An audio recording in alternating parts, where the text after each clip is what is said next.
Madame, mademoiselle, monsieur, bonjour et bienvenue dans cette web-série où nous sommes toujours à la découverte de notre cerveau avec le professeur Steven Lereus qui est directeur de recherche au FNRS et professeur ici à l'Université de Liège et qui travaille également au CHU, donc Centre Hospitalier Universitaire de Liège.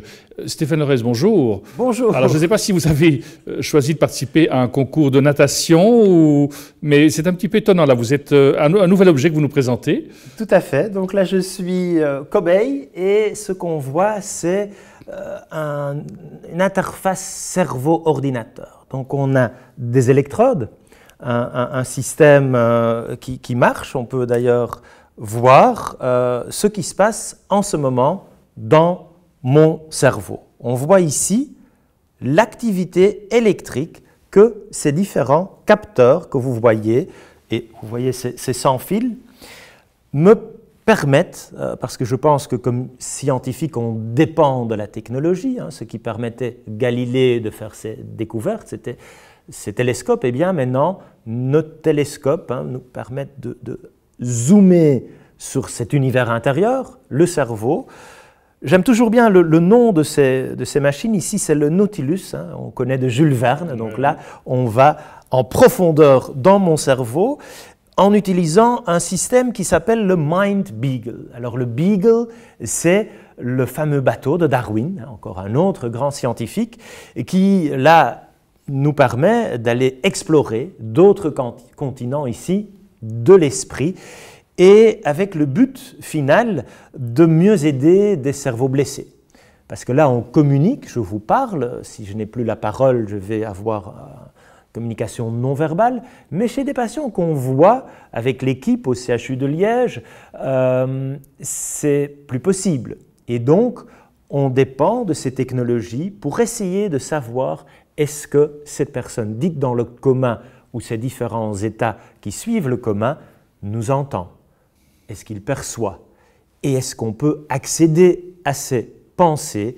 Et pour ça, ces technologies, ces fameux interface cerveau-ordinateur, et vous voyez ici comment cela est devenu portable et marche en temps réel, nous vraiment ont permis de repousser nos frontières et de mieux caractériser ces patients dits inconscients.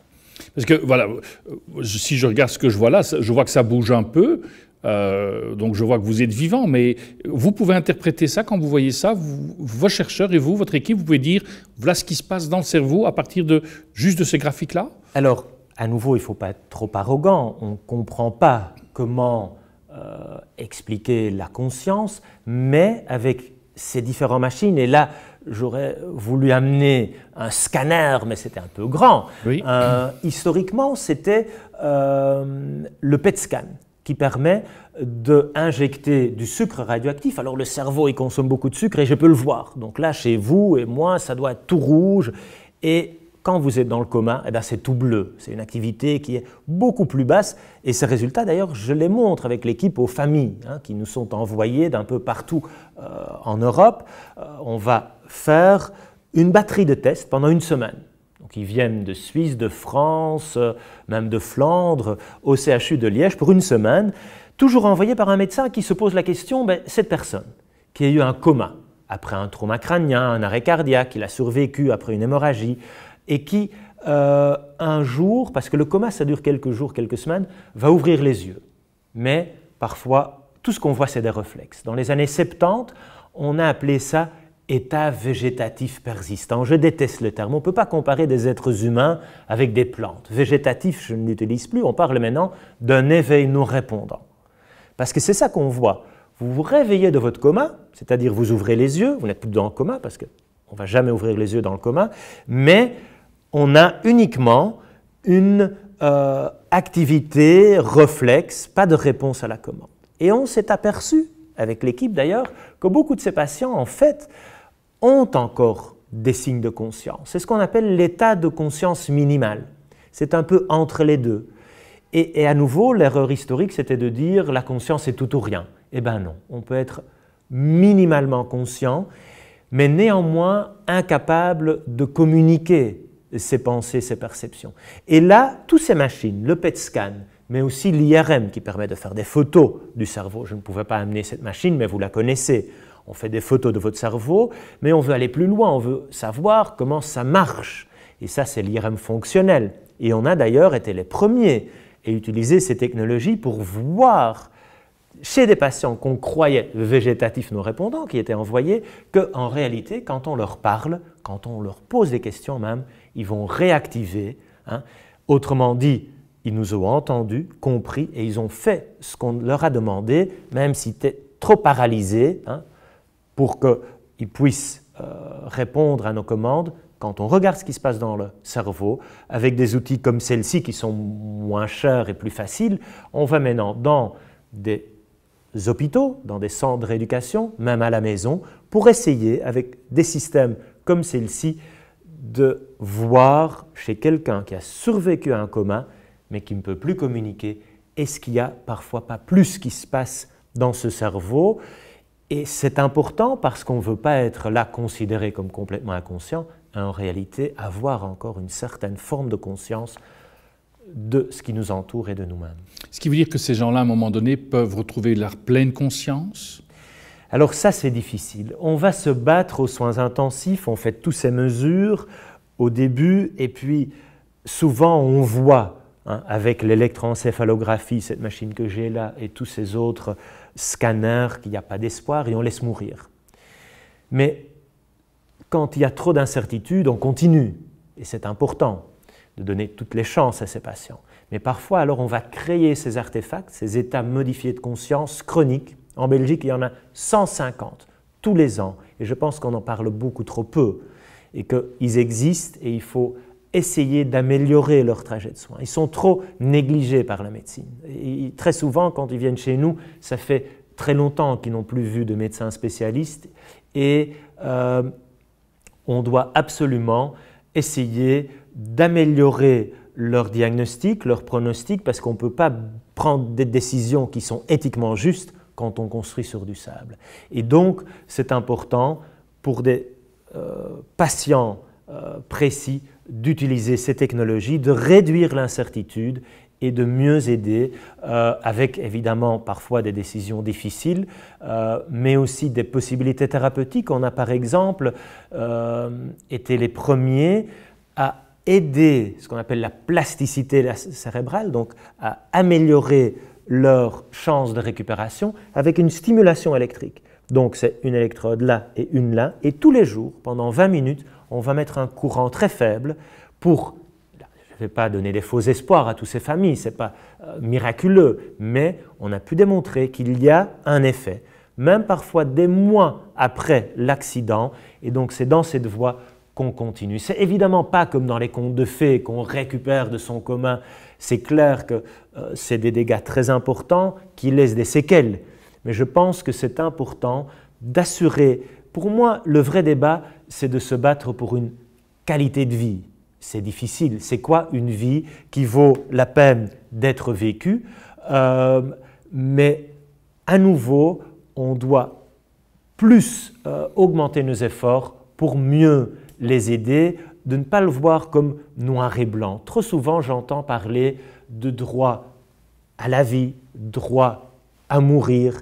Pour moi, c'est plutôt un droit à une qualité de vie et ces technologies nous aident.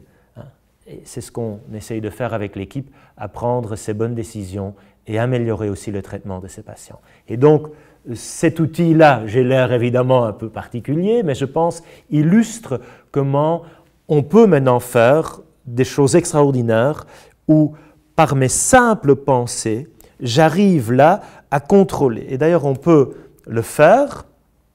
On fait une analyse de la machine qui va se connecter. On voit l'activité, vous le voyez, dans mon cerveau. Je vais juste me taire et me concentrer. Et en fonction de mon activité cérébrale, bouger le curseur vers oui ou vers non.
Voilà. Vous voyez, ça prend du temps, mais cette machine, ces technologies permettent vraiment d'être une interface entre le cerveau et un ordinateur et peuvent donner une voix à des patients très handicapés après leur coma. Ce qui signifie, si je m'entends bien, que par rapport au coma dont ces patients souffrent, etc., est-ce que certains patients qui reviennent d'un coma, qui sortent d'un coma, est-ce qu'ils peuvent, d'une certaine manière, vous raconter ce qu'ils ont vécu dans le coma? Est-ce qu'ils ont aussi des souvenirs de certaines paroles, de certaines conversations qu'ils ont pu avoir? Ou bien, comme vous avez parlé dans une émission précédente sur la mort imminente, est-ce qu'on a aussi des récits de personnes qui se rappellent de certaines choses dans leur coma? Donc je pense qu'on peut déjà dire qu'on a sous-estimé ce qui se passe dans le coma et ses différents états de conscience modifiés après. C'est très difficile parce qu'il y a une différence entre conscience et mémoire et souvenir. La grande majorité ne va pas avoir des mémoires. Pour les expériences de mort imminente, c'est une belle illustration. Donc, il y a à peu près 10% de ceux qui survivent à un arrêt cardiaque et puis peuvent communiquer leur vécu, où on a ces histoires extraordinaires. Et d'ailleurs, j'ai fait un appel à témoins parce qu'il nous en faut de ces témoignages-là qu'on n'arrive pas à bien comprendre d'un point de vue scientifique. Mais c'est pour moi une erreur historique de dire le patient ne bouge pas, donc il est inconscient. C'est très bien illustré aussi dans le locked-in syndrome. Là, c'est le patient qui a survécu à son coma, qui va tout entendre, tout voir, tout ressentir, mais il est complètement paralysé. Des jambes, des bras, pas de mimique. C'est uniquement par des petits mouvements des yeux qu'il peut nous exprimer qu'il est bien là à l'intérieur. Le mot en anglais le dit bien, locked in, il est enfermé, l'esprit libre et conscient dans un corps paralysé. Parfois même, les mouvements des yeux ne lui permettent pas de l'exprimer. C'est pour ça que ces différentes technologies, comme ici le Nautilus et le Mind Beagle, nous permettent d'explorer ces nouveaux territoires de notre univers intérieur et de vraiment changer la prise en charge de certains de ces patients. Et donc, pour moi, c'est juste fascinant de voir que ces technologies non seulement repoussent nos frontières, comme explorateurs de la conscience, mais aussi et surtout améliorent la qualité de vie de ces patients. Steven Lorez, merci beaucoup. Nous arrivons au terme de ce magazine. Merci de votre fidélité. À très bientôt.